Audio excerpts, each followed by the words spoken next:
পবিত্র কোরআন, যেই কোরআনের বাড়ি আমি আল্লাহ রাব্বুল আলামিন লাউহে মাহফুজের মধ্যে আমি সংরক্ষিত অবস্থায় রেখেছিলাম, যে কোরআনকে আমি পাহাড়কে দেই নাই, পর্বতকে দেই নাই, সাগর মহাসাগর, আমার সৃষ্টির কোন মাখলুক আমার কোরআনকে বহন করার মতো সেই পাওয়ার, সেই স্পিড, সেই ক্ষমতা আমার সৃষ্টির মধ্যে কেউ রাখে নাই। যে কোরআন, যে কালামুল্লাহ লাউহে মাহফুজের মধ্যে ছিল, ওই লাউহে মাহফুজের মধ্যে যখন আমার কালামুল্লাহ ছিল, কালামুল্লাহ শব্দের অর্থ হয়েছে আমি আল্লাহর বাণী, আমি আল্লাহর কথা। যেই মাত্র দীর্ঘ 23 বৎসরের আমার মদিনার নবীর নবুয়তের জবান দ্বারা প্রকাশ করা হয়েছে আমি আল্লাহর কথা, আমি আল্লাহর বাণী, আমার বন্ধু সরকারে দু আলমের নবুয়তের জবান মিক্সার হয়ে তার নাম হয়েছে কোরআন। পরে করে বলেন আল্লাহু আকবার, জবান খুলে বলুন ইয়া রাসূলুল্লাহ। আমার ভাইয়েরা, আমার বন্ধুরা, দোকানপাটে যারা রয়েছেন, আমি বেশি দীর্ঘ আলোচনা করব না। আমার অনুরোধ হলো, এইদিকে অনেক লোক আমি দেখতেছি, বাবারা মেহেরবানি করে মাহফিলের মধ্যে চলে আসুন, কারণ এটা আমার মামার দেশ, নানার দেশ। বিশেষ করে সারা বাংলার জমিনের মধ্যে মাহফিল করি, আমাদের চক্ষু হয়েছে, কারণ প্রত্যেক মাহফিলের মধ্যে প্রধান আলোচক, প্রধান অতিথি, প্রধান বক্তা হিসেবে মাহফিলের মধ্যে আপনাদের নেক দোয়ায় যায়। বিশেষ করে এশার পরে 9টায়, 9:30, 10টায় সেই সময় আলোচনা করে অভ্যাস। যাই হোক, মাগরিবের নামাজের পরে অত্যন্ত গুরুত্বপূর্ণ সময়। সেই সময়টি আপনার আল্লাহ এবং আল্লাহ রাসূলের প্রেম, ভালোবাসা, মহব্বতে এই জান্নাতের সামিয়ানার মধ্যে একটু সময় দেওয়ার জন্য আমি আপনাদেরকে আবারও অনুরোধ করছি। জবান খুলে একটু মহব্বতে দুরূদ শরীফ পড়ুন, ইয়া রাসূলুল্লাহ, লা ইয়া রাসূলুল্লাহ। জবান খুলে ইয়া রাসূলুল্লাহ, লা ইয়া রাসূলুল্লাহ। অন্ধকার কবরে যখন রাখবে আমরা রে, পড়েন, অন্ধকার কবরে যখন রাখবে আমরা রে, তাকিও নবী গো আমারি কবরে, লইয়া গো তুলে গোলাম বলিয়া, লইয়া গো তুলে গোলাম বলিয়া, ইয়া রাসূলুল্লাহ, লা ইয়া রাসূলুল্লাহ।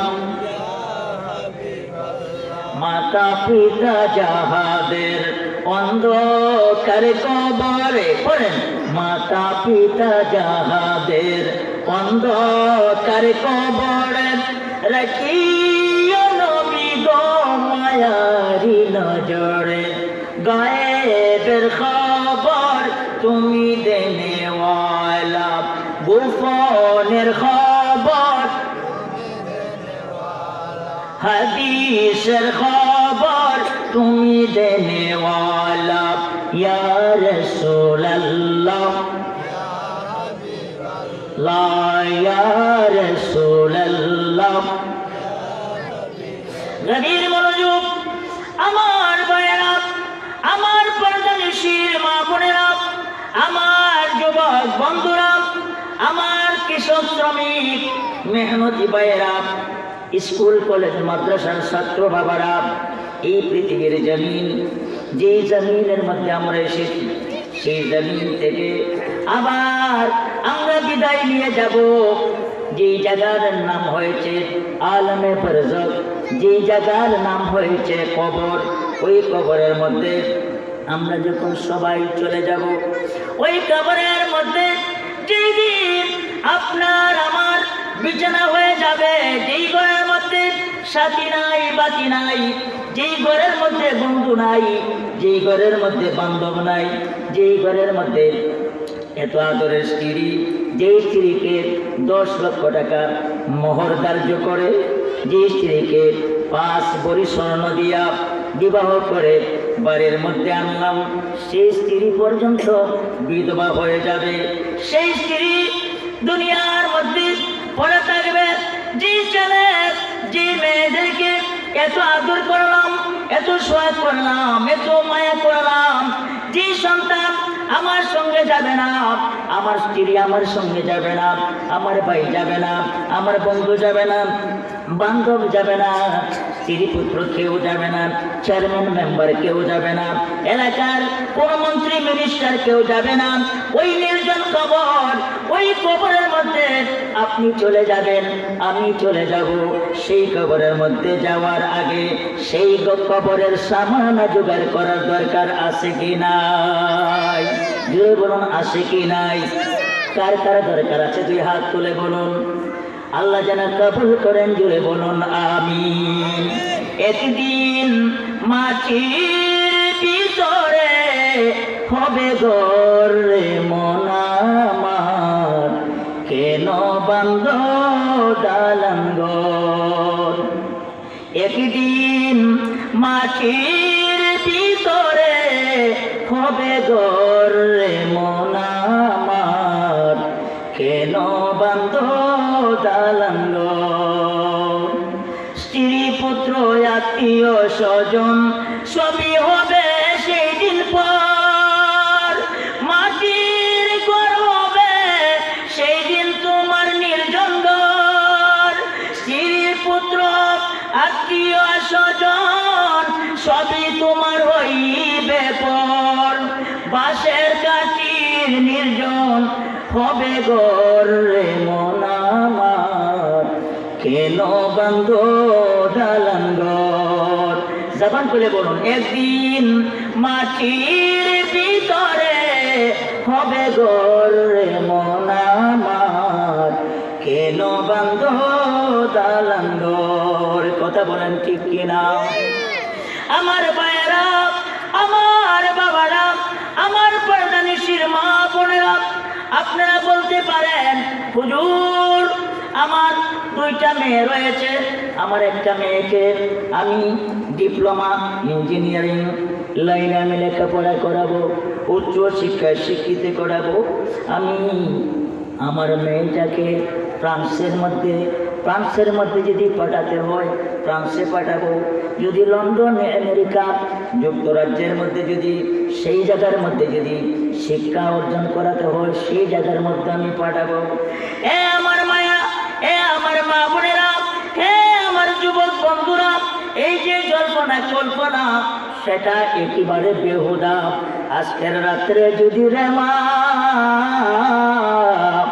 যখন আমরা ঘুমের বিছানার মধ্যে যখন আমরা শুয়ে পড়ি আর একটা দোয়া বলি, আল্লাহুম্মা বিসমিকা আমুতু ওয়া আহইয়া, বলে যে মাত্র বিছানার মধ্যে আমরা শুয়ে পড়ি রে মা, ওই টাইমে ওই সময় যদি মালাকুল মউত আজরাইল আপনার আমার কাছে যদি এসে যায়, আমাদের দেহ থেকে ওই প্রাণ পাখিটা যদি বের করে নিয়ে যায়, আগামীকাল সকাল বেলায় এই পূর্ব জয়পুর মসজিদের মধ্যে এলান হয়ে যাবে, অমুক আব্দুর রহমান আব্দুর রহিম রাত্রে 3টার সময় ওনার ঘুমের বিছানার মধ্যে ঘুমিয়েছিল, শুয়েছিল, সেই অবস্থায় তার ইন্তেকাল হয়েছে।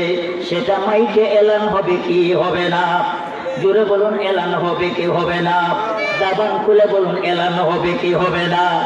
আরে বাবা, এই জল্পনা, এই কল্পনা আমাদেরকে কে বলে দিয়েছে? যেই কল্পনার কোনো গ্রান্তি নাই, যেই কল্পনার কোনো গ্রান্তি নাই, আসার সিরিয়াল রয়েছে, যাওয়ার কোনো সিরিয়াল নাই। কথা বলেন ঠিক কিনা? আমার বাবারা, যে অন্ধকার কবরের মধ্যে আমরা চলে যাব, যে কবরের মধ্যে কোনো বিছানা নাই, আরাম আয়েশের কোনো জায়গা নাই, যে কবরের মধ্যে বাড়ির মধ্যে বক্সের পালঙ্গের মধ্যে বক্সের কাঠের মধ্যে এত আরামের বিছানার মধ্যে শোয়ার পরেও যদি একটু হালকা গরম হয়, ফ্যান যদি না সারা হয়, চোখের মধ্যে ঘুম আসে না। কথা বলেন ঠিক কিনা রে বাবা? যে ঘরের মধ্যে যদি ফ্যান থাকে না, তাহলে আমরা অনেক সময় উন্নত মানের ফ্যামিলি দ্বারা আমরা ওই ঘরের মধ্যে এয়ার কন্ডিশন, এসির ব্যবস্থা করি। কথা বলেন ঠিক কিনা? আমার বাবারা, আমার বন্ধুরা, যে ঘরের মধ্যে আমরা যাব, যে ঘরের মধ্যে যাব, এমন একটা ঘরের মধ্যে যাব, যে ঘরের মধ্যে কোনো কাঠ নেই, পালং নেই, যে ঘরের মধ্যে কোনো আরামদায়কের কোনো বিছানা নাই, কার্পেট নাই, গালিচা নাই, যেই কবরের মধ্যে এমন একটা ঘর, যেই ঘরের ডাইনে মাটি, বামে মাটি, নিচেও মাটি, উপরে থাকবে বাঁশের চানি। কথা কোন ঠিক কিনা? ওই কবরের মধ্যে আমরা কিভাবে যাব, কিভাবে যাওয়ার পরে থাকবো? আল্লাহর নবী সরকার দোয়ালম নবীজির নবুয়তের জবান মুবারকে বলেন, উম্মত রে, উম্মত রে, ওই অন্ধকার কবরের মধ্যে যাওয়ার আগে রে উম্মত, আগে তুমি নিজকে নিজে চিনো, তোমার নিজকে নিজে চিনো।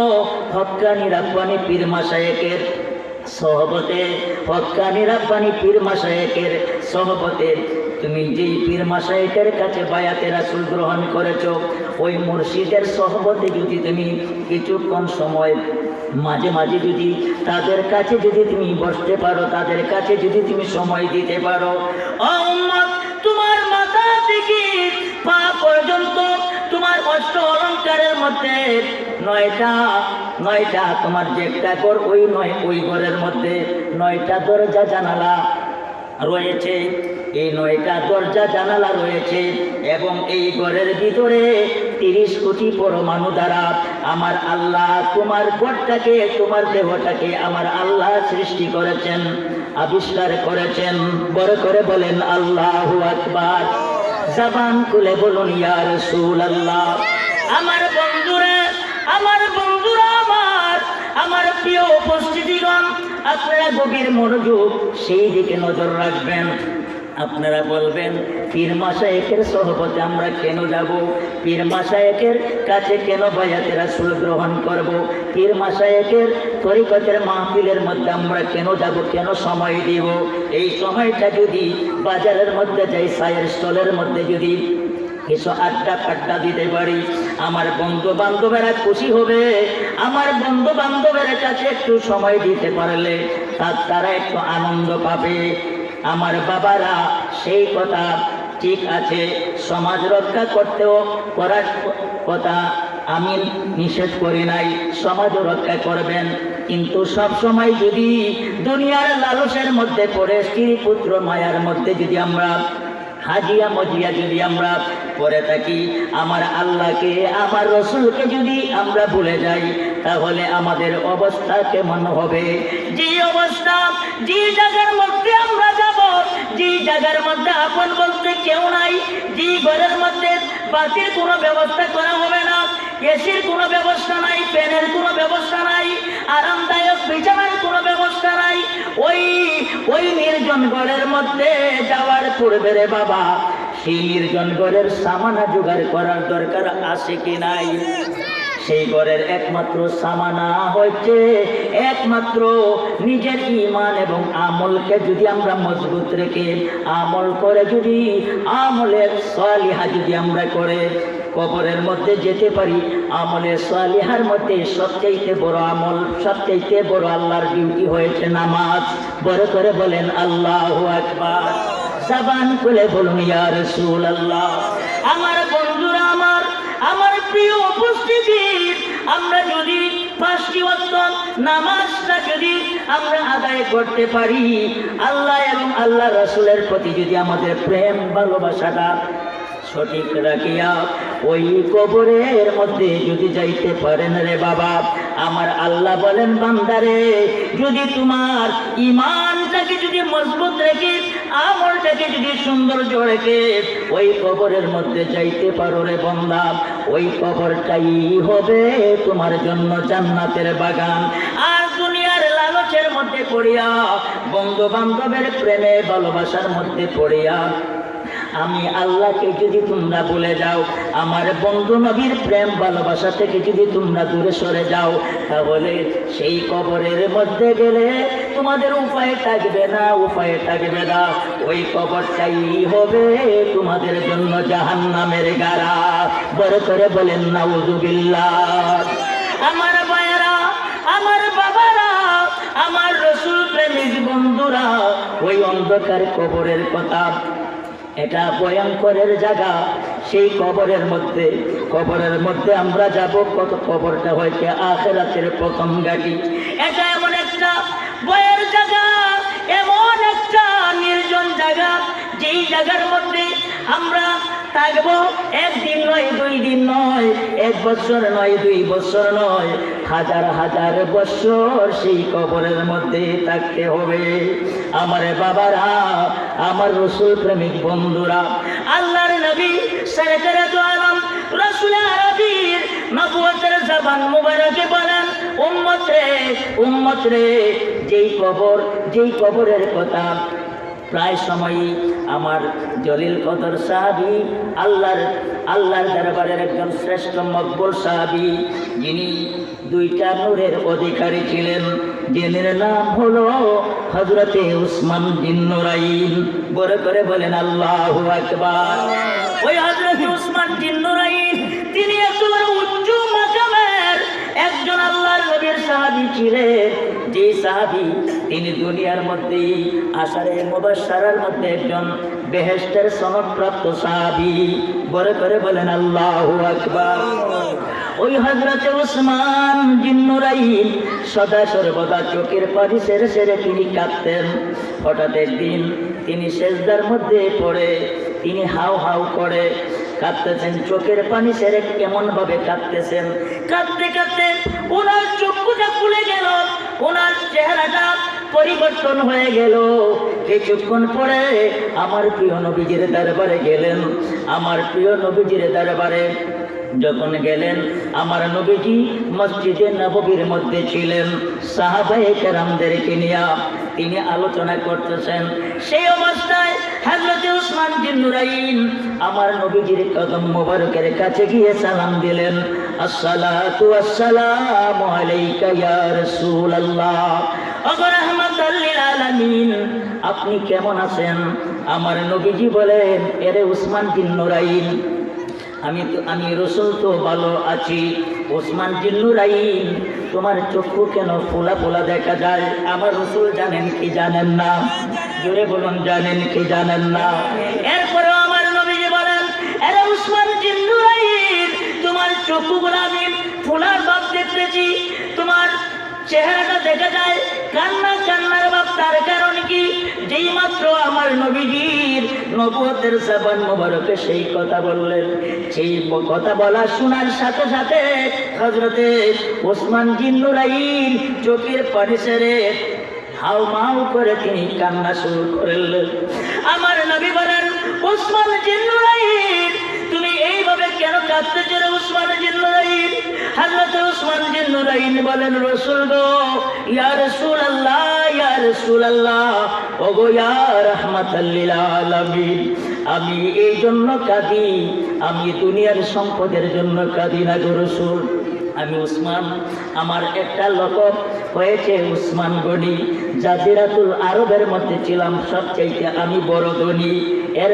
এর কারণে আমার উপাধি দিয়েছেন উসমান গনি। ইয়া রাসূলুল্লাহ, আমি সম্পদের জন্য চিন্তা করি নেই, সম্পদ পাওয়ার জন্য আমি কাঁদি নেই, রিয়াল পাওয়ার জন্য কাঁদি নেই, ডলার পাওয়ার জন্য আমি কাঁদি নেই, আমি অট্টালিকা বিল্ডিং নির্মাণের জন্য সম্পদের মালামাল পাওয়ার জন্য কাঁদিনি।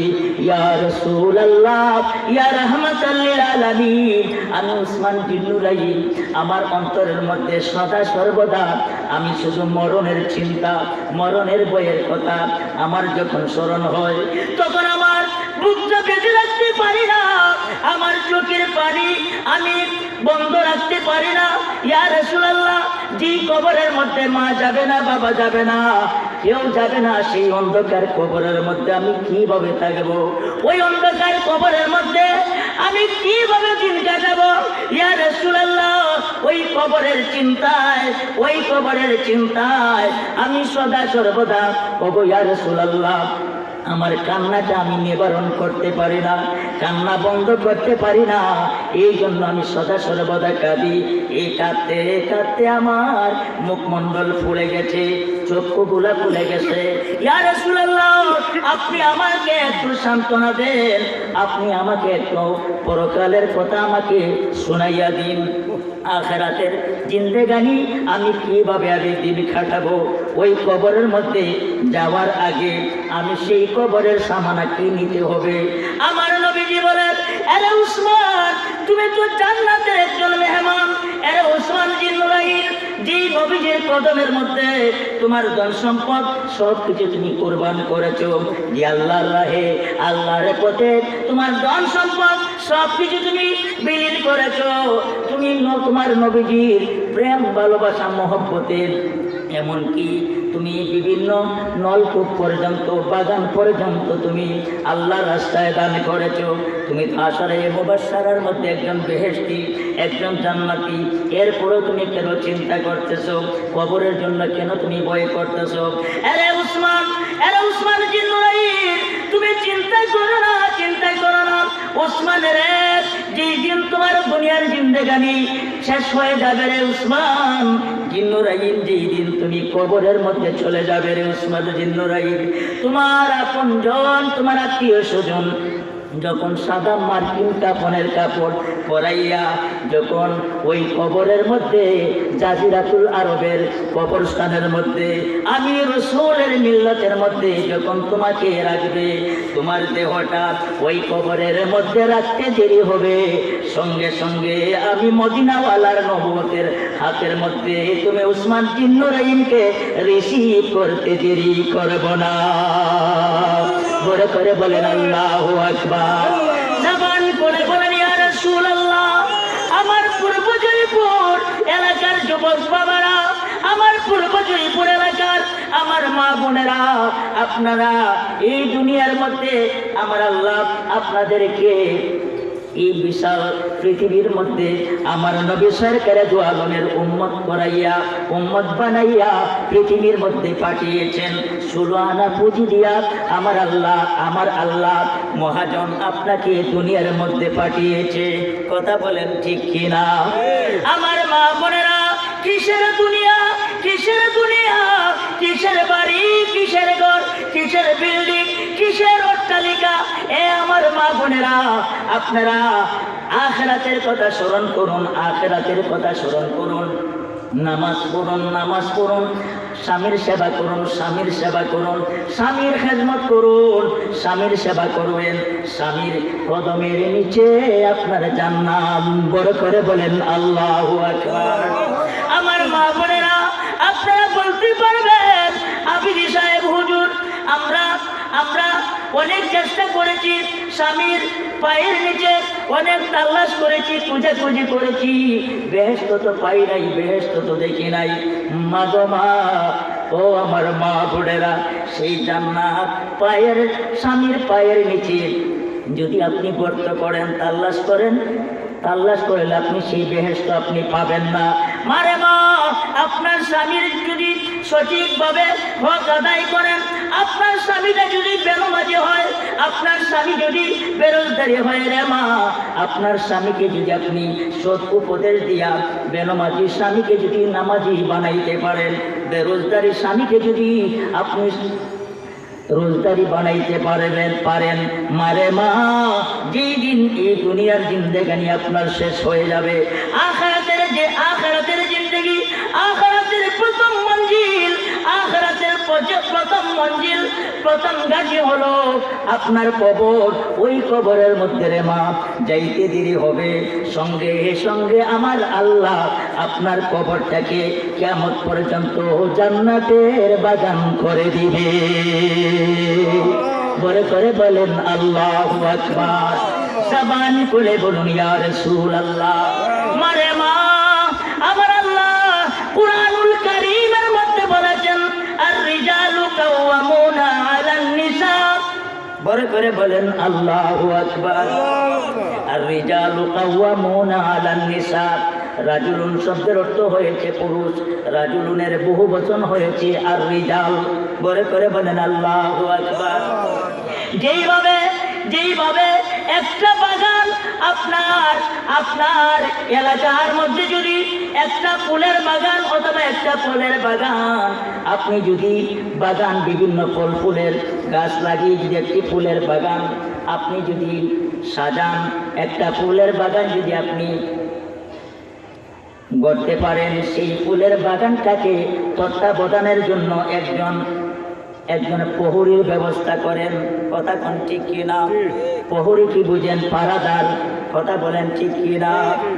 আমার আল্লাহ বলেন, দুনিয়ার মানুষ, আমার বনি আদম সম্প্রদায়েরা, তোমরা শুনো, পুরুষ সম্প্রদায়েরা তোমরা শুনো, তোমরা হয়েছো তোমাদের স্ত্রীর অভিভাবক অর্থাৎ পরিচালক। বড় করে বলেন আল্লাহু আকবার। এরে আমার বান্দা, তুমি যেদিন তোমার স্ত্রীকে তোমার শ্বশুর বাড়ি থেকে শ্বশুরালয় থেকে যেদিন তুমি স্ত্রী রূপে নূরে মুহাম্মাদীর সরাসরিয়তের বিধান মোতাবেক যেদিন তুমি ওয়াদার মাধ্যমে কবুলের মাধ্যমে তোমার স্ত্রী হিসাবে যেদিন তুমি তোমার শ্বশুরালয় থেকে স্ত্রী বানাইয়া এনেছো, ওই দিন থেকে তোমার স্ত্রীর দায়িত্ব তার মা বাবার একেবারে শেষ। পড়েন না আল্লাহু আকবার। আর যেই দিন তোমার বাসস্থানের মধ্যে তোমার ঘরের মধ্যে এনেছো, ওই দিন থেকে তোমার স্ত্রীর রক্ষণাবেক্ষণ করা সব দায়িত্ব পালন করার জন্যে তুমি হয়েছ তার তাবেদার, তুমি হয়েছ তার পরিচালক। বড় করে বলেন আল্লাহু আকবার। আমার নবী, নূরের নবীর নবুয়তের জবান মুবারকে বলেন, এরে উম্মত তোমরা শোনো, আমার আল্লাহ তোমাকে এক দেশের এক জেলার মেয়ে আর এক জেলার পুরুষ দুইজন উকিল সাহেবের মাধ্যমে এবং কবুলিয়তের মাধ্যমে দুইজনকে আল্লাহর প্রেমের রশি দিয়া শুধু দুনিয়ার জন্য নয়, ইহকাল এবং পরকালের জন্যে আমার আল্লাহর প্রেমের রশি দিয়া নূরে মুহাম্মাদীর সরাসরিয়তের রশি দিয়া বন্ধন করা হয় কি হয় না? বন্ধন করা হয় কি হয় না? এক জেলার নারী আরেক জেলার পুরুষ, দুই জায়গার দুইজনকে নূরে মুহাম্মাদীর প্রেমের রশি দিয়া দুইজনকে যে বন্ধন করিয়া, এই তো সত্য কারিগর রে মন আমার, একই সত্য কারিগর। স্বামী আর স্ত্রী বানাইল কোন মেস্তরি, স্বামী আর স্ত্রী বানাইল কোন মেস্তরি, একই সত্য কারিগর রে মন আমার, একই সত্য কারিগর। কথা বলেন ঠিক কিনা? এক দেশের নারী আরেক দেশের পুরুষ, এই দুইজনকে আপনার এই মহল্লার ইমাম সাহেব বলেন, জনাব আব্দুর রহিম সাহেবের ছেলে মোহাম্মদ আব্দুর রহমান এবং আব্দুল খালিক সাহেবের মেয়ে মুসাম্মদ নাসিমা খাতুন, তুমি বলো অমুক গ্রাম নিবাসী মোহাম্মদী সরাসরিয়তের বিধান মোতাবেক তুমি দুইজন উকিল সাহেবের উকালতির মাধ্যমে তুমি আব্দুর রহমানকে স্ত্রী রূপে তুমি গ্রহণ করেছ, বলো আলহামদুলিল্লাহ। এইভাবে মসজিদের খতিব সাহেব স্ত্রীর কাছ থেকে মেয়ের কাছে আপনার সেই জবাব আনার জন্যে, কবুলিয়ত গ্রহণ করার জন্যে, আপনার জবাব আনার জন্যে যান কি যান না? জোরে বলুন, যান কি যান না? তারপরে ছেলের কাছে আসা হয়। এখানের মধ্যে আমার নবীর প্রেম ভালোবাসা নূরে মুহাম্মাদীর সরাসরিয়তের যে প্রেমের রশি, এটা এমন একটা রশি রে বাবা, এমন একটা রশি, ওই রশি দিয়ে আপনার স্ত্রীকে যেই দিন আপনি বন্ধন করে আপনার গলার হার বানাইয়া আপনার কোমরের মধ্যে ওনাকে স্ত্রী বানাইয়া যেই দিন আপনি গ্রহণ করেছেন, ওই দিন থেকে আপনি জেনে রাখবেন এই স্ত্রীকে আপনি আঘাত করলে হবে না, ওই স্ত্রীর প্রতি অত্যাচার করলে হবে না, ওই স্ত্রীর উপরে যদি আপনি অবিচার করেন, নির্যাতন করেন, সেটা আমার আল্লাহ বরদাস্ত করবে না। আমার আল্লাহর সৃষ্টি জগতের আসমান জমিনের পায়াগুলা তখন সময় তৎপর করে কাঁপতে শুরু করে। যে স্ত্রীকে স্বামী আঘাত করে মারপিট করে, ওই স্ত্রীর মনের মধ্যে যখন কষ্ট এসে যায়, কলিজা পেখে যখন চিৎকার করে, তখন সময় আল্লাহ আর সে আজিমের পায়াগুলা তৎপর করে কাঁপতে থাকে। বড় করে বলেন আল্লাহু আকবার। আমার আল্লাহ বলেন, একজন ফেরেশতাদেরকে বলেন, এরে আমার নূরি জগতের ফেরেশতারা, আমার আর সে আজিমের পায়াগুলা তৎপর করে কাঁপতেছে, তার কারণটা কি? আমার আল্লাহ ফেরেশতাদেরকে বলেন, আপনারা বলুন, আমার আল্লাহ জানেন কি জানেন না? জোরে বলুন, জানেন কি জানেন না? আরো বড় করে বলেন, জানেন কি জানেন না? এরপরও ফেরেশতাদেরকে আমার আল্লাহ কেন তলব করছে? এটা দুনিয়ার মানুষকে সতর্ক দিচ্ছে, সিগন্যাল দিচ্ছে। বড় করে বলেন আল্লাহু আকবার। ওই ফেরেশতারা বলবে, আয় রব্বি করিম, পরওয়ারদিগার আলম, তোমার অমুক বান্দা তোমার হাবিবের সরাসরিয়তের বিধান মোতাবেক তার স্ত্রী বানাইয়া, তার অঙ্গের অংশ বানাইয়া, তার অর্ধেক রথ বানাইয়া আনার পরে ওই স্ত্রীটাকে স্ত্রীর হক আদায় করতে পারে না। এই স্ত্রীকে সে শান্তি দিতে পারে না, বরং সেই স্ত্রীর উপর সে নির্যাতন করছে, প্রহার করছে। সঙ্গে সঙ্গে আমার আল্লাহর পক্ষ থেকে ওই পুরুষের উপর আল্লাহর পক্ষ থেকে অভিশাপ, গজব তার জন্য নির্ধারিত করে রাখা হয়, জমাট করে রাখা হয়। বলে করে বলেন নাউযুবিল্লাহ।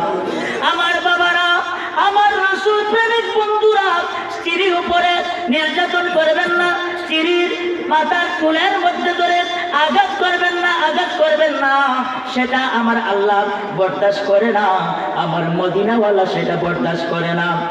আমার বাবারা, আমার রাসূল প্রেমিক বন্ধুরা, আমার মা বোনেরা যারা আছেন, আপনার স্বামীর সেবা করবেন। এখন যদি আপনারা বলেন, আবিদি সাহেব আপনি তো আমাদের পক্ষ থেকে কথা বলেন, আমার স্বামীরা তো অনেক সময় আমাদেরকে ভালোবাসে, আমার স্বামীকে অনেক, আমার চাচাতো ভাই, আমার আপন ফুফাতো ভাই, সে তো তার স্ত্রীকে অনেক ভালোবাসে, মহব্বত করে, ভালোবাসার পরেও সেই ভালোবাসাটা সে গ্রহণ করতে চায় না, বেপরদার মতো চলাফেরা করে, বাজারের মধ্যে যায়। কথা ঠিক কিনা? আমার ভাইয়েরা, আমরা ছোটবেলায় আমরা যখন বাজারে গিয়েছি, হবিগঞ্জে শহরের মধ্যে গিয়েছি, জেলা শহরের মধ্যে গিয়েছি, বিভিন্ন জায়গার মধ্যে গিয়েছি, তখন আমাদের মা বোনদের কোনো বংশ বাজারের মধ্যে, কাঁচা বাজারের মধ্যে, মাছের বাজারের মধ্যে, মার্কেটের মধ্যে দেখা যাচ্ছে না। কথা কোন ঠিক কিনা? কিন্তু এমন একটা সময় ডিজিটাল বাংলাদেশ আসার পরে দেখা যায় মার্কেটের মধ্যে, কাঁচা বাজারের মধ্যে, আপনার মাছের বাজারের মধ্যে, আপনার মার্কেটের মধ্যে দেখা যায় পুরুষ যদি থাকে 5 জন, মহিলা থাকে 50 জন। কথা কোন ঠিক কিনা? এ আমার মা বোনেরা, এ আমার মা বোনেরা, মা বোনেরা রে, তোমাদের মর্যাদা আমার আল্লাহ অনেক বৃদ্ধি করে দিয়েছে রে মা। তোমার স্বামী দুনিয়ার মধ্যে থাকার পরে তুমি কেন বেহায়া, বেপরদা, বেলাজা, অসভ্য মেয়েদের মতো তুমি কেন বাজারের মধ্যে যাইবা? কেন তুমি মার্কেটের মধ্যে যাইবা? মারে মা, 1 দিন 2 দিন 3 দিন 4 দিন 5 দিন 7 দিন যদি তুমি অনাহারে থাকো, উপবাসে থাকো, তুমি বলবা, এ আমার স্বামী, আমি অনাহারে থাকতে চাই, আমি উপবাস থাকতে চাই, কিন্তু আমি বাজারে যাব না, বাজারে যাব না, বাজারে যাব না। মাছ তুলি তরকারি আপনি নিয়ে আসেন, যদি নিয়ে আসেন তাহলে রান্না করব, আর না হলে আমরা অনাহার উপবাস আমরা থাকবো। কথা বলেন ঠিক কিনা?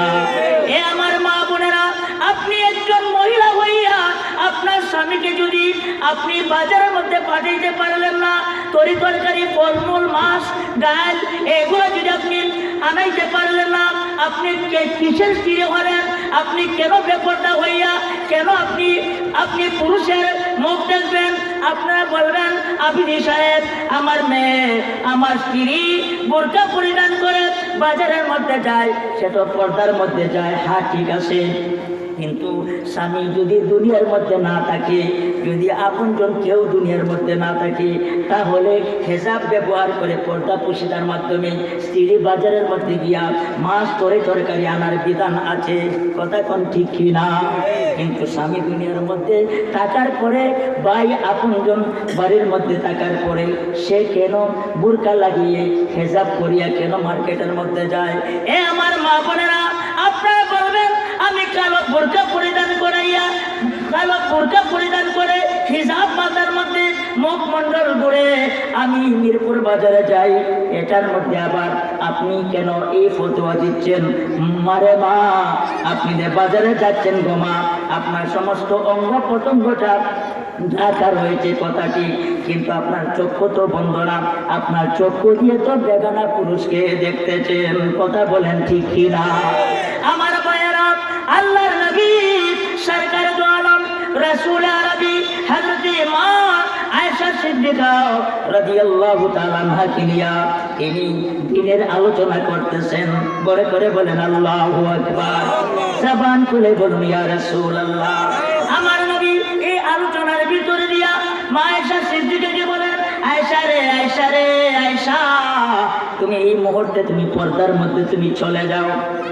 আয়েশা সিদ্দিকা বলেন, ইয়া রাসূলুল্লাহ, আমার শরীরের মধ্যে তো হেজাব পরানো, ঢাকনা দেওয়া, আমার মাথা মুখমণ্ডল তো ঢাকা রয়েছে, কাপড় দিয়া একেবারে ঘুমটা দেওয়া রয়েছে, আমি আপনার কাছ থেকে আমি কেন যাব? রাসূল গো, আপনার কাছে যদি আমি থাকি আমার ইবাদত হয়, আপনার কাছে বসলে আপনার নবুয়তের জবান মুবারক থেকে কোটি কোটি করোড় করোড় বেখত সব মূল্যবান কথাগুলো আমি শুনতে পাই। রাসূল গো, আপনার কাছ থেকে আমি কেন যাব? আমার নবী বলেন, আয়েশা রে, আয়েশা, আমি এই জন্য বলছি রে আয়েশা, আমার সামনে একজন সাহাবী আসতেছেন, ওই সাহাবী আসতেছেন, এই জন্য ওই সাহাবী তো হয়েছে তোমার জন্য বেগানা, এই জন্যে তুমি আয়েশা সিদ্দিকা হাজার হাজার হাজার হাজার লক্ষ লক্ষ হাদিসের হাফেজ হতে পারো, তুমি সরকারে দু আলমের স্ত্রী হতে পারো রে আয়েশা। পর্দা শিক্ষা এমন একটা শিক্ষা, পর্দার বিধান এমন একটা পর্দার বিধান, এটা এমন একটা আল্লাহর হুকুম, আল্লাহর বিধান, সেটা মানা ফরজ।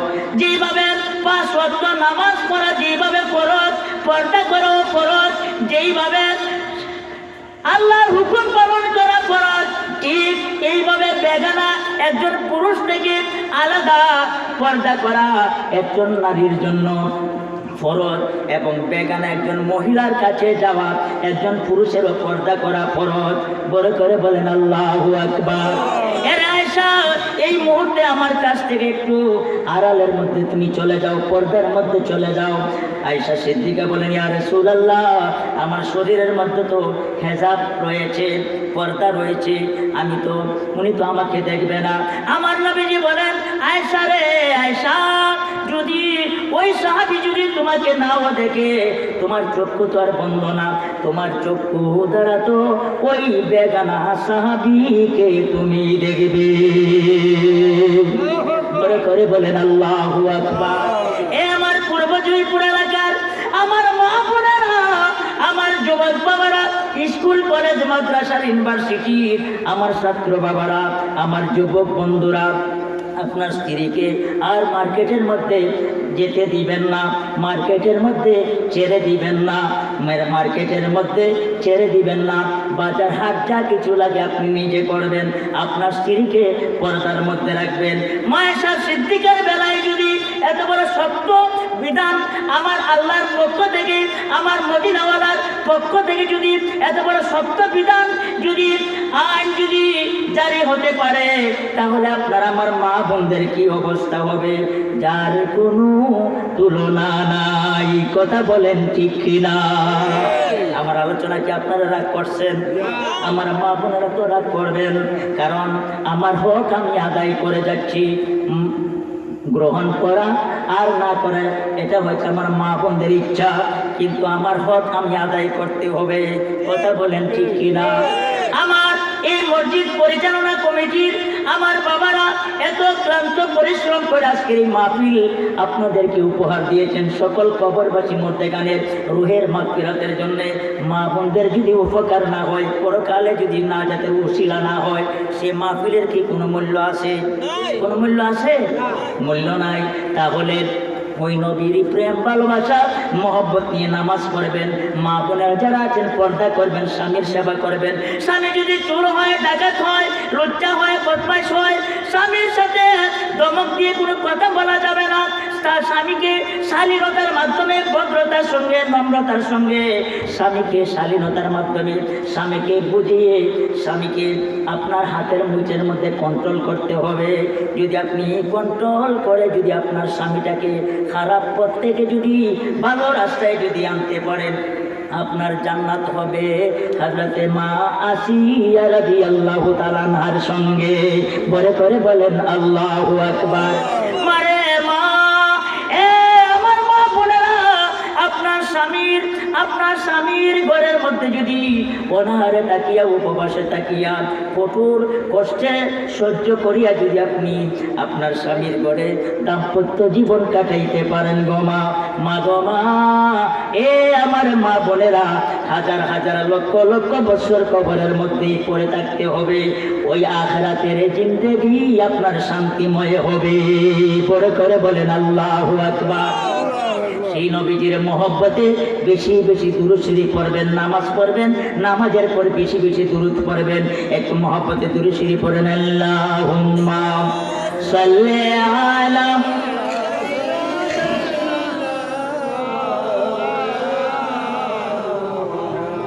ওয়া আলা আলি